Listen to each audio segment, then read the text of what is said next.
That should be it. Okay. So I'm going to hand over to Alan and Sarah. We don't have slides tonight. This is a relatively informal talk, I think, but hopefully a topic that is of interest to everybody, and I think it's certainly relevant to everybody.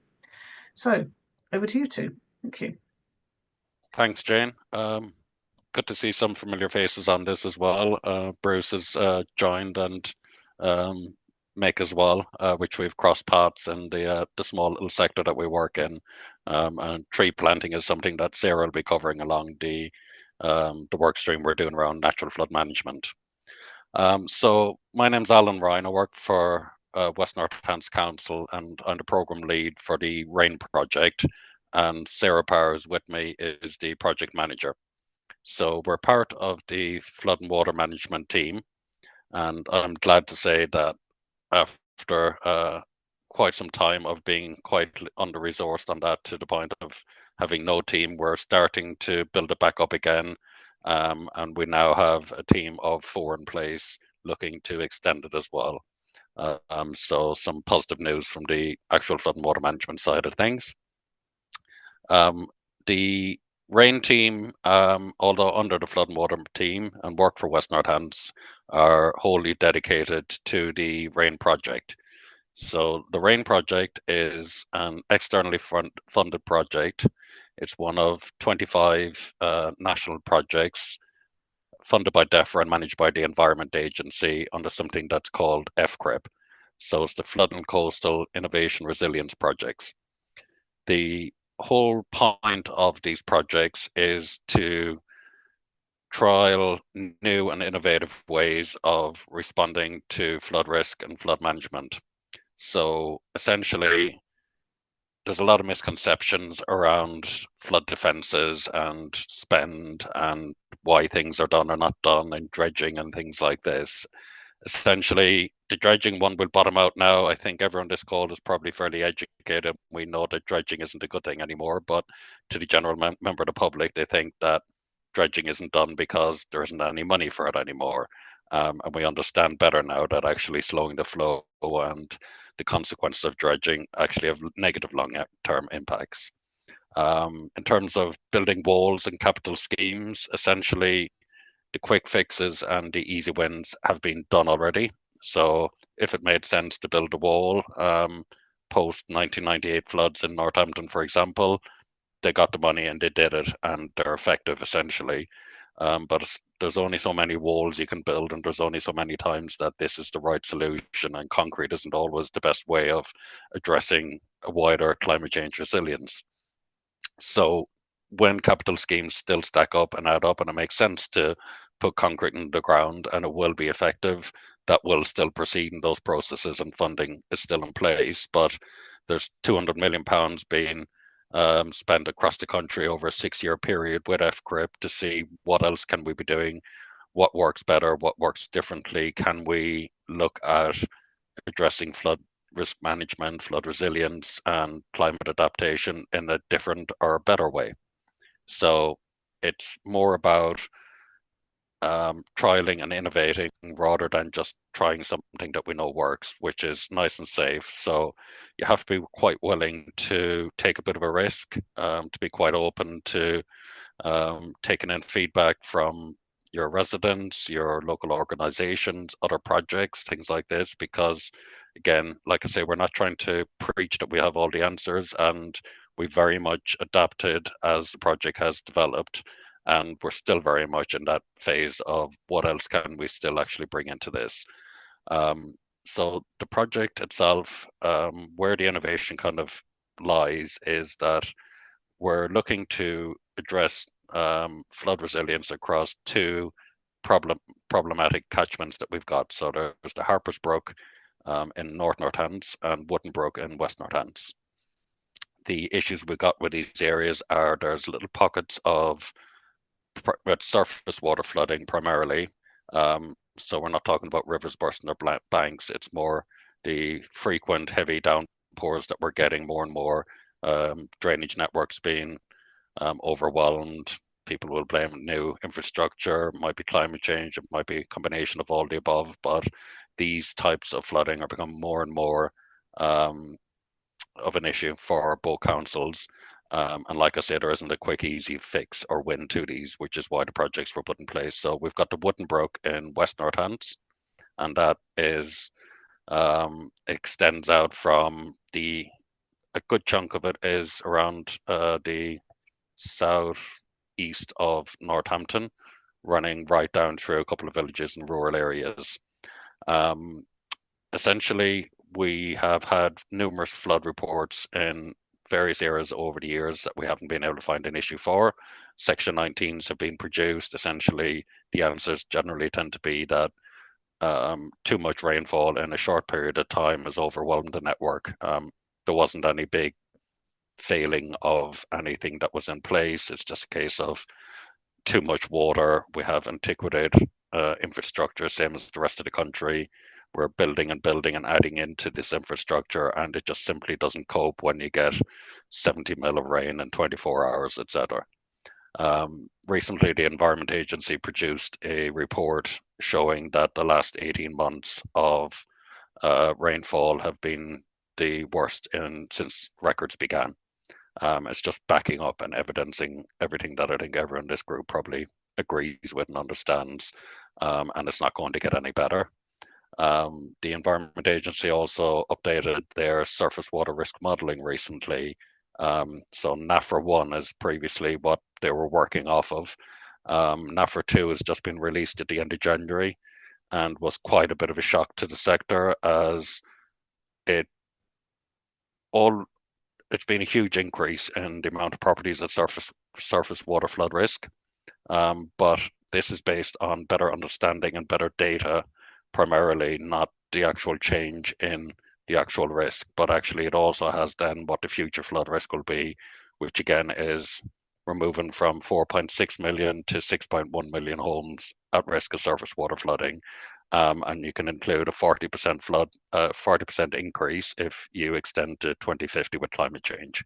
So all that data and modeling is now out there, which helps us all to make the argument, build a business case, have the evidence that actually climate change, it's real, it's happening, and it's having a very profound impact locally as well as nationally. And again, I just spoke with Jane very briefly before the call, and I think that message around communicating climate change is something that's a real challenge. So people, we've got population surveys, so across our actual catchments. So we're not talking about UK or global. We're talking about the people of Northamptonshire. 85% of them agree that climate change and flooding is becoming more frequent and more severe, but then only 15% of people think it'll actually impact them. So that's a real key to what we have to try and work with and work around, because people disassociate themselves from the big issues and they don't think A, it's going to happen to them, or B, that they can do anything about it. So I think that's kind of the basis around a lot of what we do. So the three areas that we're working on are across in the catchment areas.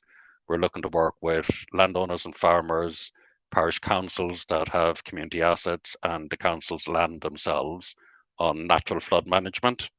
So this is about where we've got modeling of the two catchments.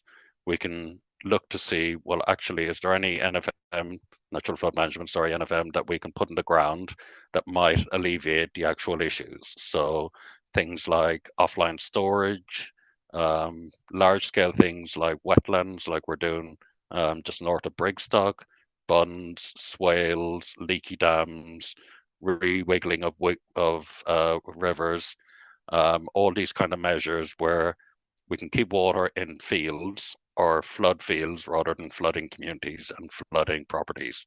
And again, it's about slowing the flow and reducing the peaks so that everyone downstream then benefits, because you're not just looking at the single source of these measures, it's everyone beyond them that actually benefits. Across the community level, we're working primarily through parish councils and local community groups to try to build community resilience. This is through education. So again, trying to help people understand their flood risk. That's a real key challenge. So like I said back on that first point, and we've got extensive modelling done of our catchments. We've got public portals where people can go online and see that. We direct them through to our website. It's not until somebody puts in their own postcode, sees their own house, and you show them that actually that big blue patch there around your house is where we predict the flooding to be, they'll then think a bit more seriously about having a conversation with you. So you really have to focus it in on individual people. Some people, a lot of the people probably in this group want the greater good, but most people just want to focus, unfortunately, on solving their own problem, their own issue, and that's when it becomes real to them. So making it real to them and showing the risk is a real key factor to that. Also working with parish councils to try and build community flood stores. Education is a huge part of the community preparedness and resilience. There's a lot of things that people can do to make themselves and their communities more resilient without spending a penny, essentially. It's just about knowing and preparing. 2 o'clock in the morning is the wrong time to start thinking about what should I do if I'm flooding? What as a village should we do to come together to actually help the situation? So establishing community flood stores, having a community emergency plan, and having personal emergency plans are all things that can be done in advance when the weather's nice and nobody's concerned about flooding. And then once you're actually in that scenario, then actually at least you're prepared. Having a checklist, to-do list of, okay, the water's coming in, what to do next is vital. And knowing to get things like personal sentimental items, wedding pictures, pictures of deceased parents, passports, driver's licenses, children's handprint pictures, all these kind of things that insurance companies aren't going to replace. They can't.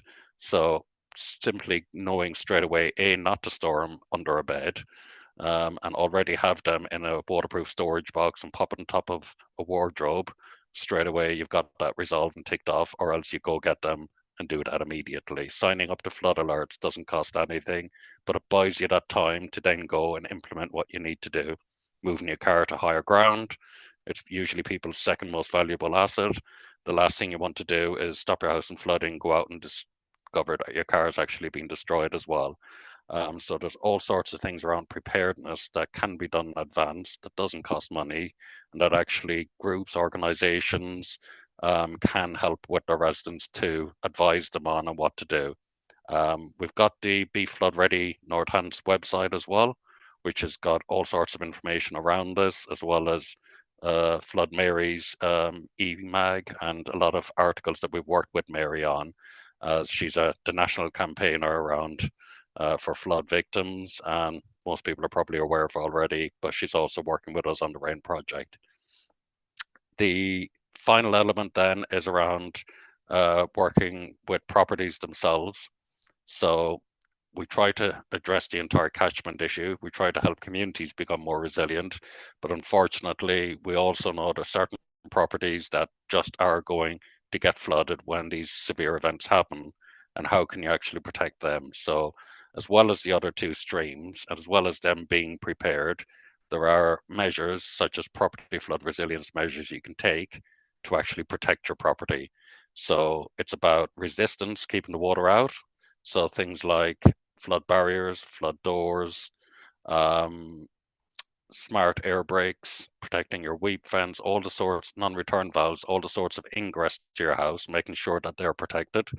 And then recoverability is the other element of actually, if water gets in, reducing the damage and the impact. So having puddle pumps to pump the water out just as quickly again. If you do get flooded, recoverability is all about timing and planning. So we're not saying if you've got a perfectly good new kitchen, rip it out right now if you're at flood risk and replace it with a flood resilient kitchen. But if you're looking at replacing your kitchen in the future or following a flood event, then you should be considering, okay, what should I do now? It breaks my heart when I hear about people that have flooded. They go through the process and they're like, I've just replaced all my carpets again. And it's just like, oh, why have you just done that? Would you not consider a flood resilient option? So timber effect, vinyl, lino, tiling with water adhesive grout, things like that. But people just don't think. So you have to really get the message across in advance and then this is all about. They call it build back better. So making your property more resilient following events like this, or planning when you make improvement works. And Build Back Better is also a scheme that's supported by Flood Re. So this is a government supported scheme to subsidize or provide insurance for people at flood risk. It's based on, means your premium isn't based on the fact that you flooded multiple times. It's based on your council tax and postcode. So it's supposed to make insurance affordable for people who are at highest flood risk. And then there's also a grant for up to £10,000 for people who actually build back better, essentially. So that's the kind of three key elements around working with the communities, working at catchment level, and then protecting individual properties themselves. Um, I think I've talked enough at the moment. So if anyone wants to have any questions on that part first, and then following that, if there is any questions, we can move over to Sarah and she can talk more specifically then about some of the natural flood management schemes that we've got, some of the tree planting that we've got, some of the work we've done with schools and communities. Might give you some ideas or open up some opportunities of collaboration or else replication elsewhere in the catchment. Thank you. That was a really useful overview. And I can see that Mike's already got a question, so go for it. Right. Okay. I know this stream because we did a diatom algae survey there a few years ago with Netscape. Most of the buildings along there are all what I call new builds. So they've been put up in the last 30 years, haven't they? Is this something that should have been considered before they put the housing in? So we could probably have an hour and a half debate around new development and planning, essentially. I would say that it's a real challenge for us in this project and as a council. So there are national rules in place around new build development and planning, and unfortunately, you can't discourage new development in a county because it's going to have economic impacts. You can't enforce beyond what the actual legal standards are, and they all new developments follow a set of rules and guidelines which are then backed up and verified by engineers, and essentially they can show that they're not having any greater impact than greenfield runoff rates, which is what their basic standard is. They're allowed to develop and they follow the rules, and the councils can't do anything about it. They're doing everything they should. So it's an incredibly sensitive area. But unfortunately, when everyone is doing what they're supposed to do, there's very little we can do to say new builds, new developments are an issue. We are, as a council, looking to see what we can do above and beyond right now. So our new flood manager is looking to bring in things from different parts of the county. And I can tell you it is definitely high up in the agenda of what restrictions can we put into planning and regulations to make things as good as we possibly can. But we've recently had a complaint from a resident that a new development was discharging into Wooden Brook, and a case of, well, that's exactly what they're supposed to do. They're just following the guidelines and doing what everyone else does. Unfortunately, it's my personal views are, yes, I do think it does exacerbate the issues, but when everyone's doing what they're supposed to do and you've got qualified people following processes that know exactly what they're doing and they've checked and all the balances are done versus somebody that says, my guess is it's not right, you can't really weigh one against the other. So it's new build and new development is it's one of those areas that's just always going to be a challenge. Yeah, it seems really weird. My godson lived until recently in York, and he was in a block of flats that were flooded regularly, but they were designed to survive it. So they'd get warnings to get the cars out, and then there would be duck boards down to get into the flat. But the whole building was designed to be able to quite That's where happily we're moving survive a to. flood. Mm-hmm. Yeah, so that's the preparedness and recoverability. So property flood resilience is split into resistance, preparedness, and recoverability, and it's those two second elements. So we're looking there's something called flood performance certificates that they're looking to build in, and that builds in recoverability in a property. And similar to an energy performance certificate, if you install these type of measures, then you have a scoring for your property the same way you have an EPC scoring. And then the idea is that this would then be able to be used to reduce your insurance premiums going forward. So, as a county, we're one of 4 in the country that are actually trialing that as part of our scheme as well. So, hopefully, the next step beyond that then would be if a new development is being put in place, planning could be saying that you need to have a minimum flood scoring certificate rating in order to progress the development. So until you've got something like that to say you need to hit a standard, then you can't enforce it. So that's what the industry is doing in the background and around policy. Yeah, got one other quick question, Shirley, let me. You mentioned dredging and that not being an option. Presumably that wouldn't be the case in the Somerset levels of the fens, where the only reason they're dry is because of dredging.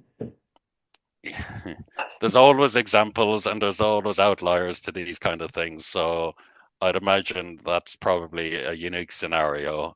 But yeah, it's again, because you try to explain to somebody that ripping out all the vegetation in a water course, making it deeper and making it have more capacity, oh, it means all the water goes past my house quicker. Well, all it does is erode the banks. It'll just silt up quickly. The vegetation will eventually grow back, and all you're doing is pushing the problem downstream to the next person. So it's more the bigger picture that you have to consider as well as having ecological impacts that, well, if you dig out one area and push it through there quicker, then you're pushing the problem to somebody else. Thank you. Shirley? Yeah, thanks, Alan. That's very, very interesting. My question is just about with the regulations and the checks and balances that you're talking about, that have to be worked with at the moment. Do they take account at all of what the future risks might be? The continually likely increasing rainfall and situations, or are they based very much on the here and now? Primarily, at the moment, it's here and now. However, Anglian Water, which are one of the water companies in our region, are looking at their future funding schemes and trying to incorporate in climate change predictions and modelling into that. And also the Environment Agency surface water risk modelling that they've updated includes climate change uplifts as well. So nationally, we now have, for the first time, flood risk modelling for surface water, and we can also apply climate change uplifts to it. So we've been behind the whole time in terms of this as a country. We're always working to 10, 15 year ago data, and every time we update it, it's 10, 15 years later, and we've moved on. So we're just getting to the point where we're at Parr. The next step is the future look. But certainly everything is moving in the right direction to try to get ahead of the curve. Okay, that's encouraging. Thank you. And before we move on to Sarah, I just wanted to ask a very quick question myself about the flood alerts, and whether that's something that needs to be looked at. Only because we had some flooding. I live in Bugbrook. There was flooding here before Christmas, and some people said the flood alerts didn't come until they were knee deep in water, effectively. Yeah, I'm aware of Bugbrook's issues. Sorry, I won't make it all about us, but no, it's high up on the agenda, and it is definitely been worked through from the council side. It's another thing on this is actually people reporting flooding. Just while you mentioned that, so we haven't had historically, whether there's been an issue or not, we haven't had a history of reported flooding in Bugbrook, and a lot of the times people don't think there's a problem. Why should they report flooding? Or they don't want to highlight their flood risk to some insurer or put themselves on a list. They don't get on any list, but if the council aren't aware of where the flooding is occurring, specifically what's happening in individual properties, they can't then act responsibly and build their business cases.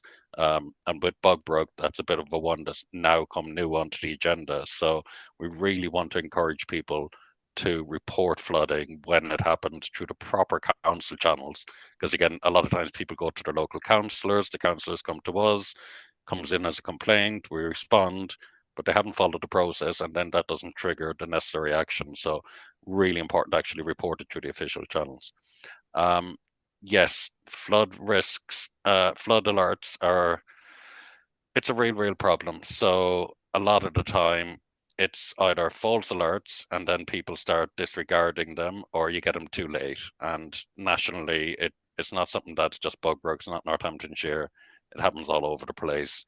There are, as part of the actual EFCA project, there are a number of projects looking into this, trialing more specific flood alert systems.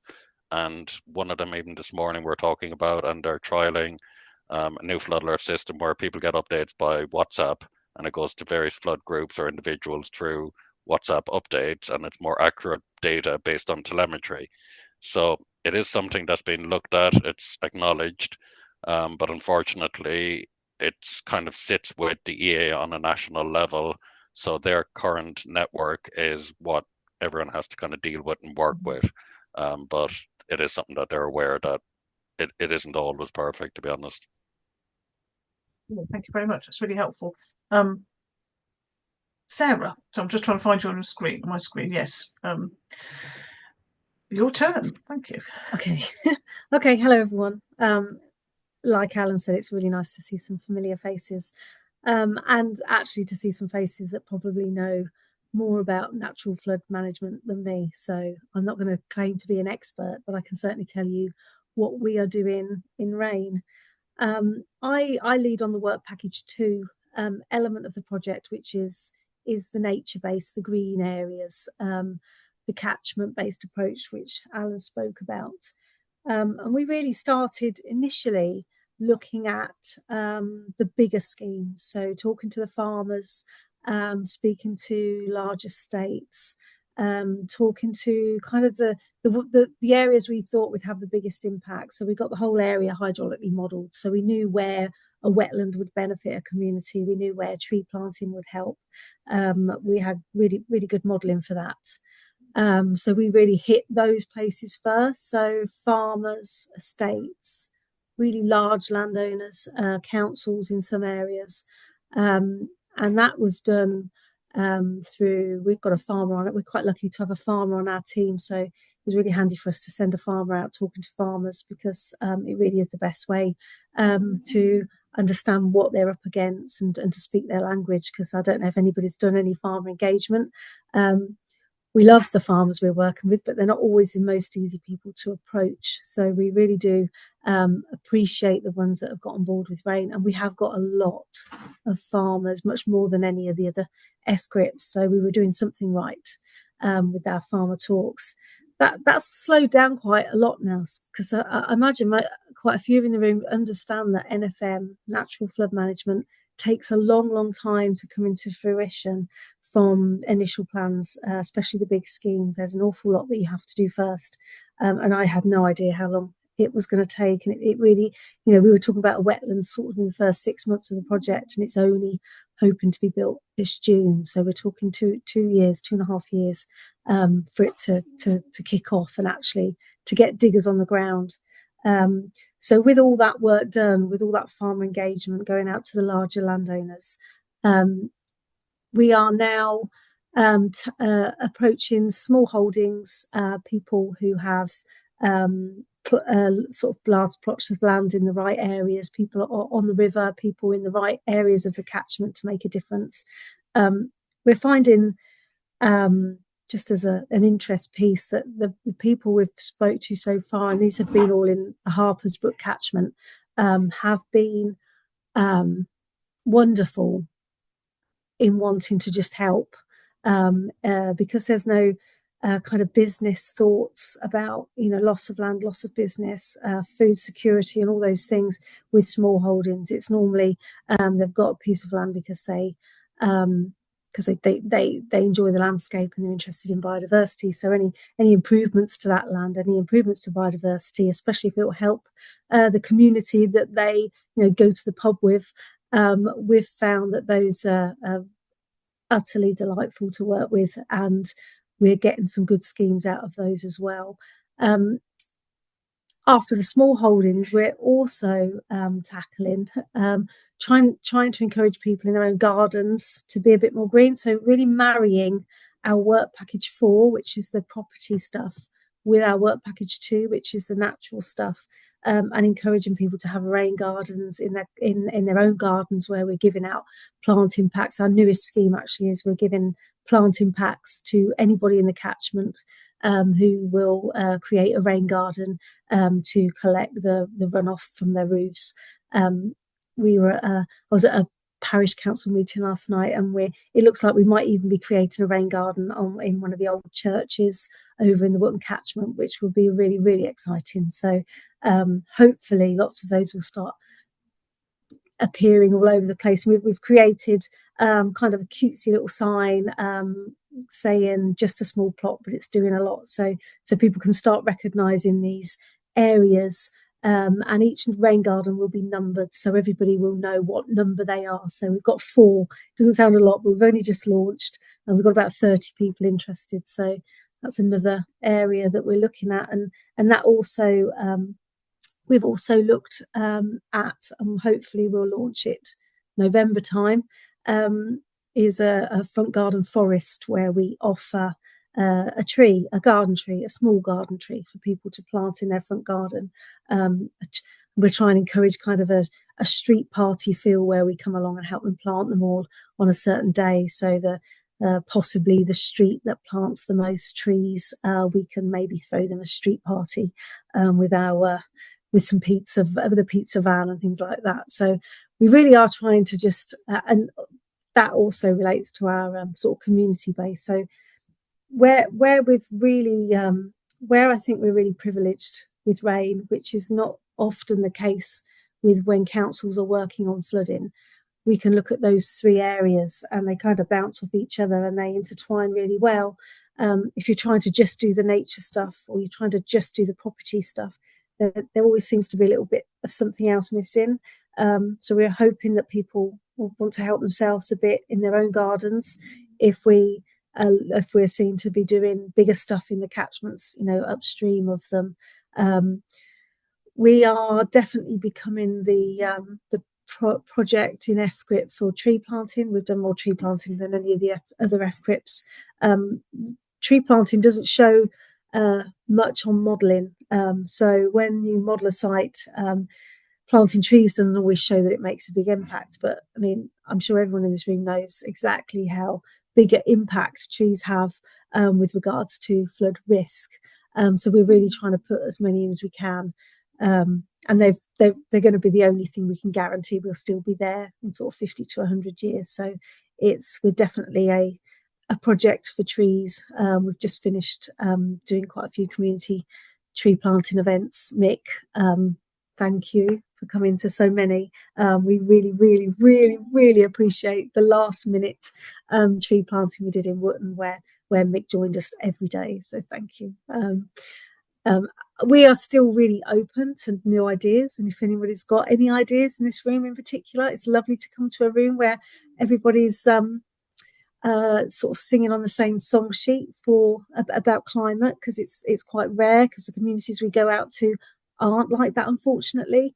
And like Alan said, we do sometimes have to watch our language. I often call sort of changes in weather. I'll suggest, with the changes in weather rather than calling it climate change, because sometimes people aren't as open to hearing about what we've got to say if we open it with climate change. So we talk about climate resilience quite a lot, and weather changes, and we try and stay away from sort of words and phrases that might trigger people or alienate what we're trying to do, even though deep down we know the vast majority of what we're doing is all about climate change. We don't want to alienate people with our language, or because we really find everybody in the community has got a lot to say and that can bring value to the project. We've just started quite a lot of work in schools. We hadn't done an awful lot with schools because we just were focusing on other things, but this year we're doing a lot with schools. Our partners Nen Rivers Trust have just installed we've got like a simulator, and it's available to everyone. If anybody's interested, or they've got an event where they want to show what natural flood management does, we've got a huge, it's like a flood simulator. It's like a sandbox with sort of computer lighting and things on it, which shows what different management measures can affect the flow and how to slow the flow. And we've been taking it out to schools, and our partners Nen Rivers Trust have installed that in a van. So I don't know if any of you have heard of the floodmobile we had. We've now got the start of a natural flood management mobile, which is a van that we take out, and it's got in there, it's like an outdoor classroom. So it's got a gazebo that we can put out the front. So that's making our engagement with schools really, really easy. So we split the kids into 3 groups. A third goes out to the van, a third talk to me about natural flood management, and a third have a talk or create posters and things like that. So yeah, it's been a ride, and we've got quite a long way to go. But I'm very interested to hear if anybody's experienced anything we've done, or have got any more suggestions for us on what to do next. Julie, have you got your hand up?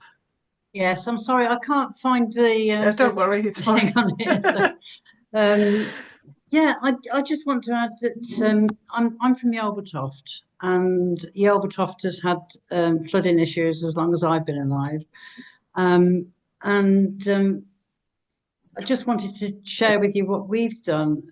I'm on the parish council. I'm also a member of the Yelvertoft Environmental Group, and we've just about come to the completion of the project, but we've done quite a bit of natural flood management ourselves. And we've also had recently a rather large solar farm built on the outskirts of the village, and where the plans show that they were going to put this solar farm is right on one of the main courses of water that comes down, and we are the one of the tributaries to the River Avon, which goes out obviously through Warwickshire and out that way, because we're right on the edge of the county.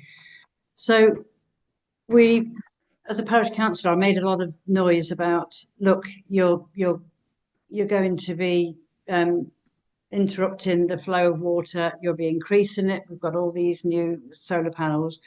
We worked very closely with them, and they actually came up with the goods, and they built the most amazing swales and storage areas for the water, and it was all completed about a year ago. And normally we would be underwater. Yelvertoft floods on a regular basis, and we have not had one flood in the past year. Wow, that's incredible.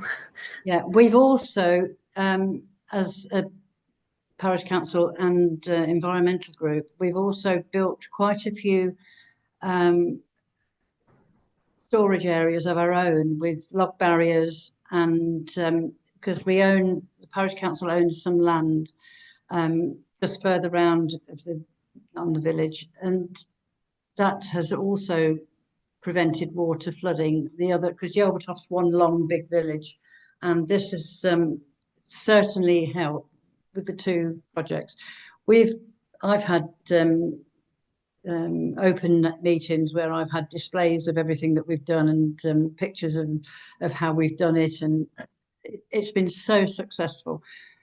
That's all good news, and I was interested to see what else is going on in Northamptonshire. But the thing that is really annoying, now that all this is done and we've got all the flood work seems to be working, we are still getting hundreds, I've counted them up once, of flood alerts and warnings.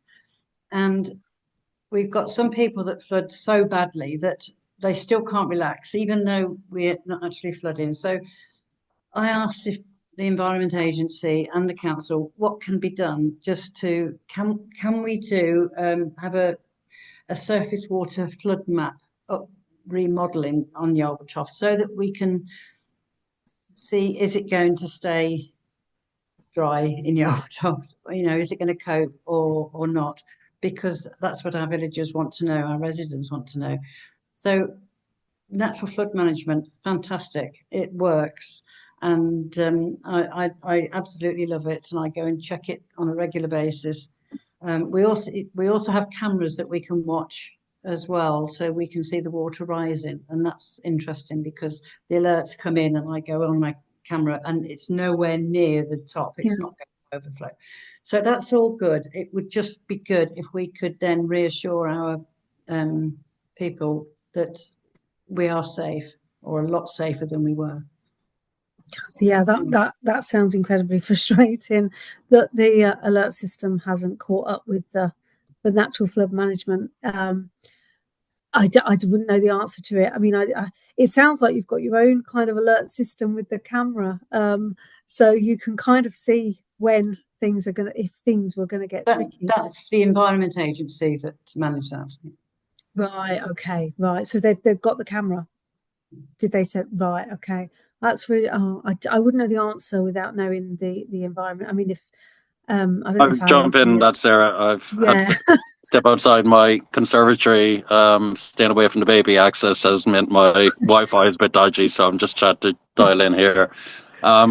Firstly, it's fantastic to hear about all that work that's been done, and I'd love to be able to try to support you to actually communicate that into the council.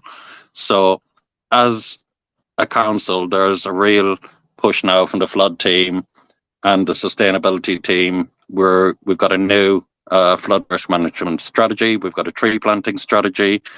Consultations go out, and these kind of things get missed in them. And you guys have done so much that actually we could help you promote all the work that's been done through the council comms as a starting point. So at the very least, I think if you want to reach out to us to just document kind of all this positive work, and we can help actually promote it to say, A, this is everything that's been done. B, then to see, can we help actually use this information? So we can work with the Environment Agency. We've got good links in with them locally and nationally. But if you've got this evidence base of A, they've got evidence in cameras, and B, the triggers they're not actually correct, then we will try to facilitate seeing, can we calibrate these? So like I said previously, flood alerts are incredibly tricky, and from 2 miles upstream to 2 miles downstream, it can be completely different. But if you've got that data, then what they need to do is reduce the threshold so that actually you're not getting as many false alerts, and the mental anguish and PTSD that people get from these is something that's very, very known. And unfortunately, then that means people that might actually flood won't react properly. So we can look to see, as a flood team and with local EA, can we actually look to calibrate their local system better for Yelverturf based on what you're saying? So please pick that up with us as well, because I think that's something that would really be beneficial. And then a third thing is something we're working on is a tool to see how countywide we can actually implement NFM measures based on modelling. And this is something we're doing through the RAIN project, and it's not just going to be Harpers and Wottonbrook, so it'll be available for the entire county. We're trialling some surface water monitoring equipment across the 2 brooks, because unfortunately a lot of the work we can only do within the 2 catchments. But the intention is, as a case study, to see countywide, can we increase what we're doing in terms of monitoring and alerts. So that is underway. But I think we can try to work with you to see, even if you're not within the catchment, can we help facilitate some of those conversations with the EA and with the council as well. So please pick that up offline with us. We have actually asked, because I have regular updates and reports from the Environment Agency up until very recently. I have asked them if what they can do for us, and they said if we wanted any remodelling done, we would have to pay for it ourselves. and that's it. I think it's in terms of remodeling, so they've just done the whole entire country remodeling, so that NAFRA 2 is far more accurate. And up until now, the Environment Agency weren't really bothered about surface water, to be honest. So it wasn't their issue. And they had to manage main rivers. They are now becoming more and more involved in this sector. They've got the national modelling, and the national surface water flood alerts is something that they're working towards, which is going to be good in the future. But at a local level, without remodelling, it can be that actually, if you can have the conversation that you've got evidence of the data not being effective, can they work with you to actually just recalibrate the thresholds for the alerts from there? That would be where I'd kind of go for that one.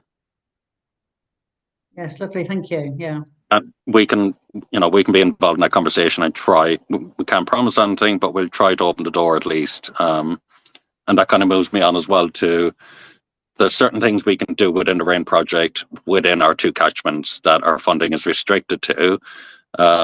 Sarah, correct me if I'm wrong, but rain gardens is something that we can offer countywide. We're not offering it countywide, but we're hoping if we get another funding partner on board, which we're in early discussions with, it would be something we'd like to open countywide. But at the moment, it's just in our catchments, so it can directly relate to the improvements in reduction in surface water in those.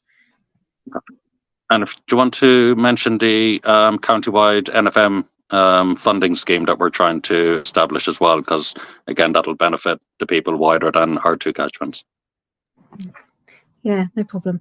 We what Alan's just mentioned. At the moment, RAIN, we've got funding for NFM measures, but what we were hoping to do, particularly as a part of the legacy of RAIN, when that funding isn't available, we understand that there are private businesses out there that are interested in funding environmental projects for both to reduce their flood risk, which is the obvious one, where businesses lose a lot of funding, a lot of money through a loss when they have flooded, but also companies that just want to add that sort of green credential to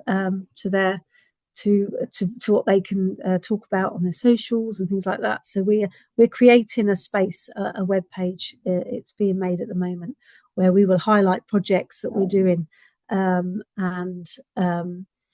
or any kind of, it might, I'm just going to have to let my dog in because she's barking and she's making some weird noises. That's all right, I'll pick up from there. So we're trying to leave something behind countywide beyond the RAIN project, that it gives people or businesses the opportunity, if they want to support NFM projects in the county, there's a kind of a central portal where people can contribute and pick towards NFM measures. So again, this is something that we'd love to work with parish councils, with communities right across the county. And then if you guys have this established NFM network, for example, it's the kind of thing that if you know of future projects that would stack up, potentially you could be finding a source funding from across Northamptonshire. So it can be big companies like Barclay Card that have these big CSR budgets that just want to tick a box. It can be a local business that has been flooded and knows the pain of it, or it can be somebody who just personally wants to help in the county.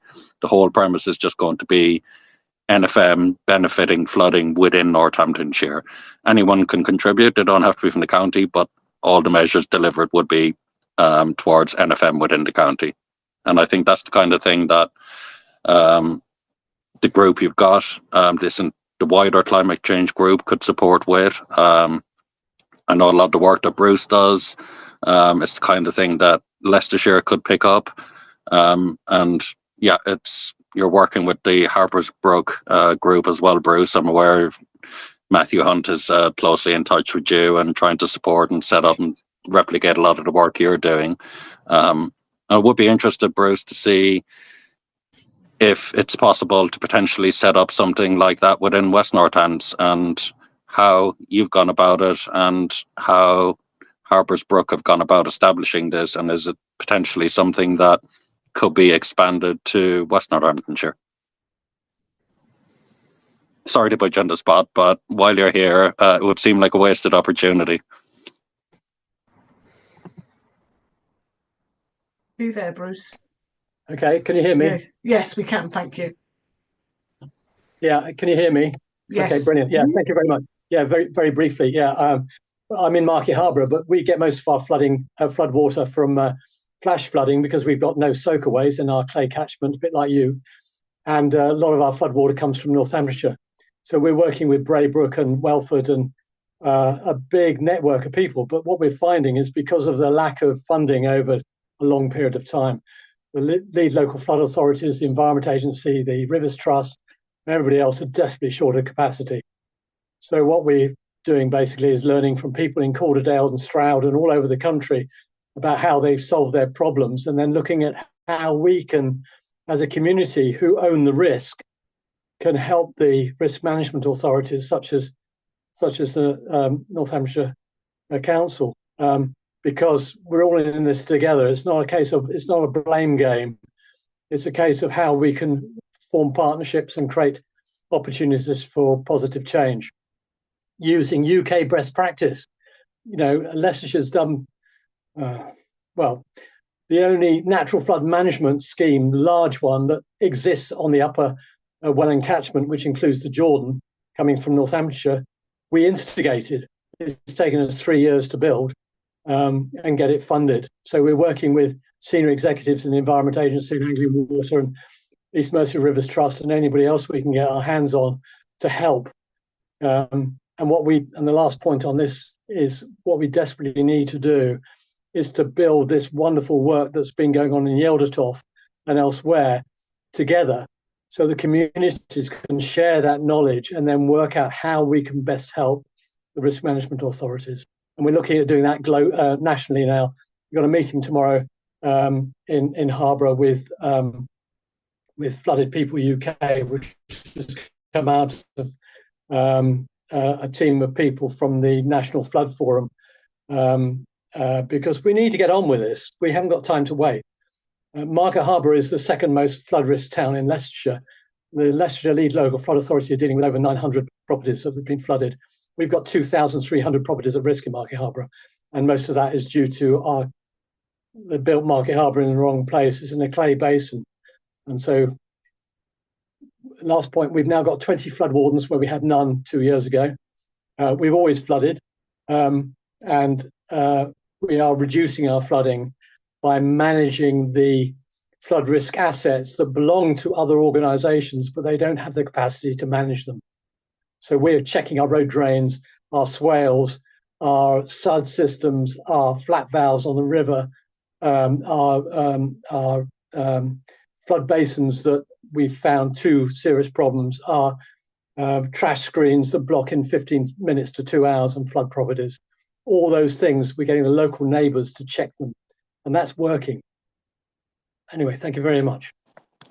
Thanks, Bruce. Sorry for putting you on the spot, but I'm a big fan, and I think it's that volunteer citizen science that massively supports getting these things done and actually being able to help with things like getting through Anglian Water, local EA councils, and supporting their work. As a local authority, it can be frustrating sometimes that you're seen as being the source of all issues, where, as you said, it's just capacity is just such an issue. Highways have a massive plan in place of all the hotspots, all the maintenance, all the drains. Unfortunately, people think that they never unblock a single drain ever, and we've had people say that drain's never been blocked in 20 years, and we can evidence and get into an argument of we can show every 6 months it's done, and it mightn't have been done while they were looking at it, but they've now taken that on board and they're actually creating a dashboard to better communicate that. So it's things like this that helps everyone help each other. But it's that empowering people, empowering communities that I think can be replicated better in Northamptonshire. So I think the likes of this group, the likes of the work you've done, really helps support the authorities involved with it. That's brilliant. I think the other thing we're looking at, there's a massive group of litter pickers in Leicestershire and Northamptonshire, and we're trying to get them to clear the debris off the top of road drains while they're there. Just push it down the slot. They build up. You get moss growing. You've got leaves on top and twigs. That has made a massive difference to our flash flooding, which is our biggest problem in Market Harborough. So together we can do more, and we just need to enable people and give people permission to do it. We've instigated 16 natural flood management schemes so far. Some of them, which are dead winners, it's taken over 2 years to get anybody to look at them and do any survey work, because there's not the capacity. It's not the quality of people. It's just there aren't enough of them. Like Anthony Mould, who looks after the Nen and the Welland catchment. That is enormous area. Just one man. That is irresponsible. And we love Anthony to bit because he does a fantastic job, but he is stretched so far. It's wrong. That's a very good example. Anthony is a fantastic advocate of all that he can do. Unfortunately, it's a huge area and there's only so much he can do. Like I said, we're working on a county-wide NFM tool and producing a model so that within a county, people have a way of actually developing and supporting NFM projects. But we're also looking to see, can we make this available nationally, and how can we make it as easy as possible to do this in Leicestershire, to do this in Bucks. So everything that we are doing, there is the backdrop of we're not just doing it for rain, we're not just doing it for Northants, but can we leave the legacy that it makes it easier then for volunteer groups to be able to access these kind of fundings. Yeah. Our friends in Cornwall today at slowtheflow.net have got a meeting with the flood minister shortly. They've been doing a lot of work in Westminster, and one of the plans there that I've asked them to include is the rollout of the flood hub network that works very well as building a community specialist partnership of sharing best practice, but it only works in the north of England. It's only funded in the north of England. Well, that would be very easy to extend. They've done all the work. We just need to extend it to ourselves as well and the rest of the UK. And that would be a wonderful platform that already exists to roll out best practice. That's all we need to do. Don't reinvent. Just look at what works elsewhere and get on with it. And like in Stroud, where 400 properties were flooded, and Chris Utley in Stroud, with almost no internal cost from the Stroud District Council, have implemented 800 natural flood management schemes in 6 years. 800 schemes in 6 years. We could do that. Not a problem. At the moment, it's okay. Oh, well, hang on a minute. We've got to do a Schedule 19, and then we'll do the surveying, and then we need to get the funding to do the, and all the rest of it. Well, let's just get on and do it. I couldn't agree with you more. And we just need more people like you supporting councils, getting on with it. You're speaking to all the right people. Flooded communities have £2 million coming to them shortly. They're very much focused around policy. NFF, they've got their challenges because they can kind of only deal with what they're funded to deal with, essentially, but they're all the parties involved. Absolutely. Unfortunately, somebody like yourself has to have the know-how, the willingness, the knowledge to pull it all together and then to say, this is how you can do it. But I think exactly that we can replicate that within Northants. You can replicate that nationally. And while you're there, the good thing is get Leicestershire County Council to sign up to be flood ready and have part of a national network around standardized messaging around flood advice as well. We need to get them onto the list. Yeah, Victoria Coombs is ready keen to do that. There is additional money coming through, I know, which we've helped raise as funding that we got from Anglian Water for get rid of positives. So that's going to help in Northants as well. So that's where the Jordan catchment is going to become a priority, which it hasn't in the past. It's been a neglected backwater, and that's a real shame. But that's changing, and the interesting thing is the community that's changing this. right? If you look at the work that's been done on chalk streams, which is absolutely outstanding, it's all come from community-driven work, like the work that Julie and her team have done in Yelvertoft. It's brilliant, and that's what we need to replicate. And then that then creates a platform that gets the landowners who we need on board and the specialists on board and gets them excited. I've had Anthony Mould and Simon Bonney jumping up and down like kids at Christmas on a 100-acre, 2 kilometres of river restoration project for natural flood management. I think we're going to have to get you back as a speaker at a future meeting, Bruce. I would severely advise it. Yes, I think, definitely. Yeah, a presentation from Bruce, I think, on what could be established in West Northants would be invaluable, and laying out those steps, because a lot of the hard work has been done over a number of years that could be implemented, and it's how to find funding, who to go to, how to evidence this, that you can't expect everybody at home, the general layperson, to understand. And we need to make it clearer, whether it's from an authority's perspective, whether it's somebody that's gone ahead and done it like Bruce, but a lot of this work has been done.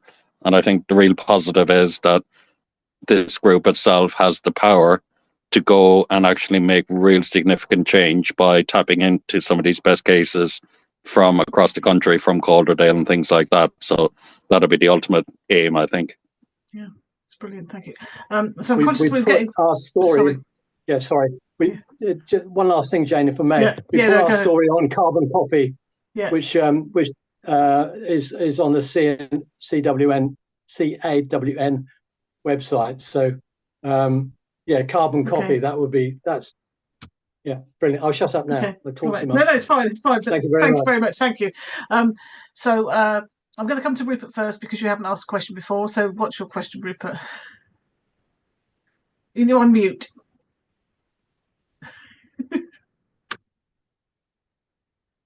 Our little village in Harleston has a brook running through the middle, and several properties were really badly flooded when we had the flash flood in the autumn. And we've luckily got some expertise in the village, so they've already drawn up a plan for flood management, for getting better flood meadows and things.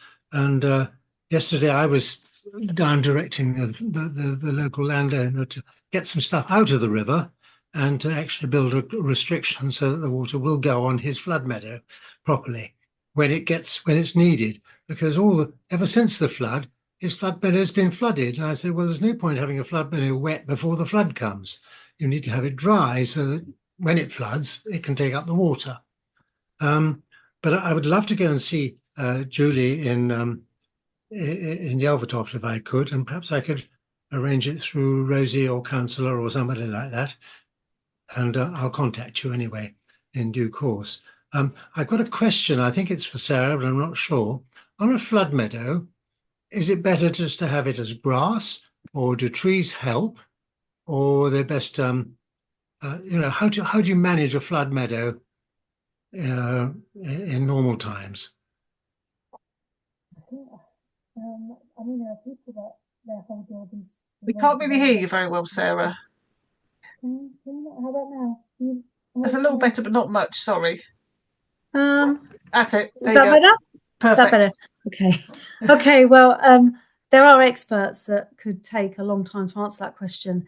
I think with flood meadows, because we've lost so many flood meadows, the process that seems to work is looking at what was there once and replicating that, because that's probably anything that's been taken away is what has caused the damage. So if it was a particular, personally, I think the more diverse the landscape is, the better.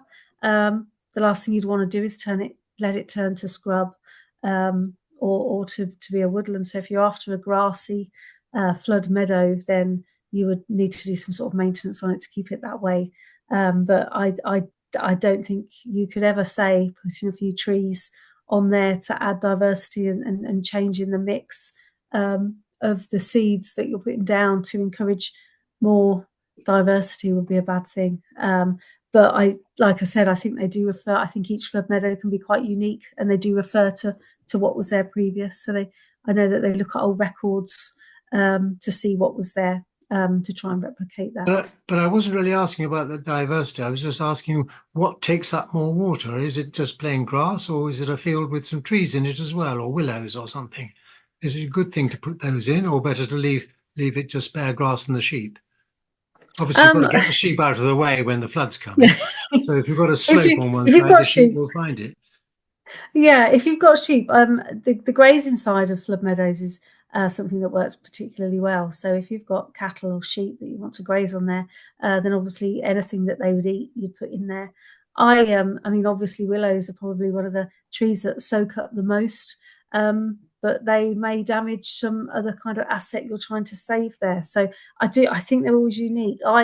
Personally, with flood meadows, I think they should have trees on them. I think trees are always beneficial, and they do soak up a lot of water, and they can hold the banks better and stop sort of any sort of subsidence around them. But I think it really just depends on the flood meadow and what was there previous as to what you'd kind of plan to do. There's a lot of work going on flood meadows because we have lost so many of the flood meadows. That there is an awful lot of work going into that, and that's the kind of questions that they're trying to answer. Good. Well, thank you very much. Thank you. Very interesting talks, both of them. Yeah, really excellent. Thank you. So we've got literally 1 minute left, so I'm going to come to Mike for your next question. Right. Okay. 1 minute. Well, I was intrigued. I was intrigued at this idea that contractors might actually empty gullies. But anyhow, I've got a question for Sarah. You mentioned rain gardens in a church at Wootton. Which church would that be? Because we're trying to do something with our churchyard, so I'd like to go and have a look and see what they're doing. Okay, well, we haven't started it yet, and it was literally one discussion I had with the vicar last night, and she was really excited about doing something with the runoff water from the. It is. I will look it up because I did download it because I was having a little look at the. I think it is. It's one of the old churches, and it's a Church of England. I haven't got it. I don't know. But yes, it was the vicar was at the Wootton Parish last night. We will certainly on our website, on our socials, be talking about it as soon as it happens or if anything gets finalised. With regards to churchyards, in my previous job, I used to manage quite a few of the maintenance because before they are closed, it still looks after by the local authority, and they were absolutely one of my most favourite places to sort of mix the maintenance up a little bit because the seeds, the ancient seed beds in churchyards, which are untouched by development because they're not allowed to be touched. You get stuff growing in them that you won't have seen for a long time. So we used some kind of cutesy bee signs to allow people to accept sort of longer grass in some of our churchyards, and the variety of ancient wildflowers that appeared was absolutely outstanding. So yes, any changes to your maintenance, I hope, brings you plenty of joy because we definitely got a lot of joy out of the ones we did. Jolly good. So website, which is the website? So if you pop Rain Northants in your Google, it should be the first thing that comes up. So we will make sure anything we do with that church, and when it's finalised, I know that the vicar did say she has to consult with a lot of people before she does any kind of change to the grounds, which is understandable. It means a lot to a lot of people. But she, whereas she says she's got a lot more restrictions in certain areas, she was hoping that there were other areas where she could create a rain garden. We would love to put a rain garden in somewhere in near a church. It would be beautiful. Oh, thank you. Thank you very much. Just to add to that, Sarah, the Church of England are the largest landowner in the country. So it's something that we certainly need to be kind of considering and working towards.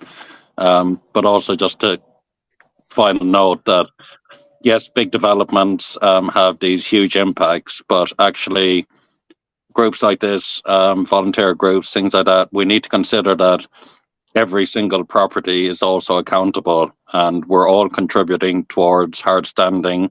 We're all contributing towards infrastructure growing, and we all have a part that we can actually play, and people forget that. And I've had this discussion with Matthew Hunt and Harper's Brook Association. They're targeting large landowners, but across the actual catchment, across the areas that you're working with, you've got thousands of landowners that have an impact on the surface water flooding in areas and also the brooks. And that's where we can have the biggest impact, is individual people having a small contribution, whether it's a rain garden, a water butt.